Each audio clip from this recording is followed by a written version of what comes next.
খনা কে ছিলেন? কী ছিল তার গুণ? কিভাবে তার মৃত্যু হয়? কথিত আছে খনার আসল নাম লীলাবতী।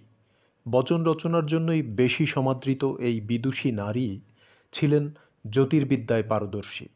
মূলত কৃষির ওপর ভবিষ্যদ্বাণী করে বচন রচনা করতেন তিনি আনুমানিক অষ্টম থেকে 1200 শতাব্দীর দিকে।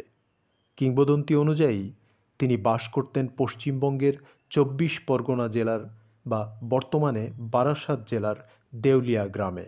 তার পিতার নাম ছিল অনাচার্য। অন্য একটি কিংবদন্তি অনুসারে তিনি ছিলেন সিংহল রাজের কন্যা। বিক্রমপুরের রাজা বিক্রমাদিত্যের রাজসভার প্রখ্যাত জ্যোতির্বিদ বরাহপুত্র মিহিরকে খনার স্বামীরূপে পাওয়া যায়।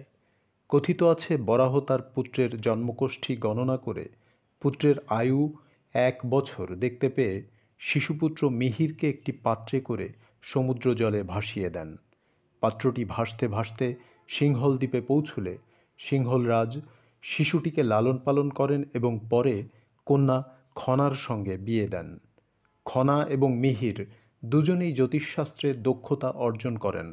মিহির একসময় বিক্রমাদিত্যের সভাসদ হন।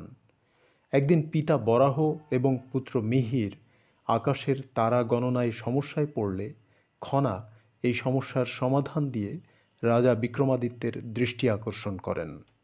গণনা করে খনার দেওয়া পূর্বাভাসে রাজ্যের কৃষকরা উপকৃত হতো বলে রাজা বিক্রমাদিত্য খনাকে দশম রত্ন হিসাবে আখ্যা দেন। রাজসভায় প্রতিপত্তি হারানোর ভয়ে প্রতিহিংসায় বরাহের আদেশে মিহির খনার জিহ্বা কেটে দেন।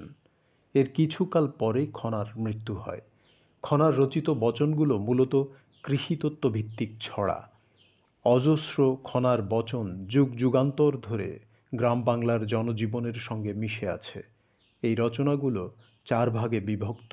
সেগুলো হলো কৃষিকাজের প্রথা ও কুসংস্কার, কৃষিকাজের ফলিত ও জ্যোতির্বিজ্ঞান, কৃষির জন্য আবহাওয়া জ্ঞান, শস্যের যত্ন সম্পর্কিত উপদেশ।